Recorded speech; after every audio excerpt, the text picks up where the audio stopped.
সবুজ পাহাড়ের পাশে এক রহস্যময় বন ছিল।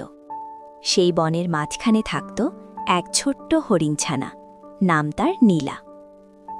নীলা অন্য সবার মতো ছিল না, সে খুব কৌতূহলী আর সাহসী।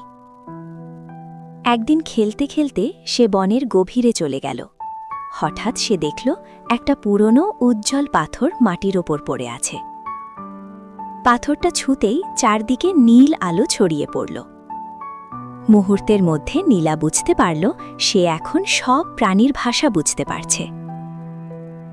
একটি আহত পাখি কাঁদতে কাঁদতে বলল, আমাদের বন শুকিয়ে যাচ্ছে, জাদুর ঝর্ণাটা হারিয়ে গেছে। নীলা ঠিক করল সে ঝর্ণা খুঁজে বের করবে। দীর্ঘ পথ পেরিয়ে অন্ধকার গুহার ভিতরে সে ঝর্ণাটাকে খুঁজে পেল। কিন্তু সেখানে পাহারা দিচ্ছিল এক বিশাল পাথরের দানব। ভয় পেলেও নীলা পালাল না। সে দানবটিকে বলল, এই জল না থাকলে বন বাঁচবে না, সবাই কষ্ট পাবে। দানবটি থেমে গেল। এত ছোট প্রাণীর সাহস আর মমতা দেখে তার মন নরম হয়ে গেল। সে সরে দাঁড়াল। নীলা ঝর্ণার পথ খুলে দিল। সাথে সাথে পুরো বনে পানি ফিরে এলো। গাছগুলো সবুজ হয়ে উঠল, প্রাণীরা আনন্দে নাচতে লাগল।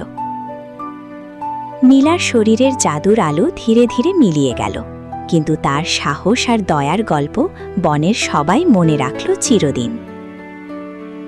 আমরা এই গল্প থেকে শিখতে পারি, ছোট হলেও সাহস আর ভালোবাসা থাকলে বড় পরিবর্তন আনা যায়।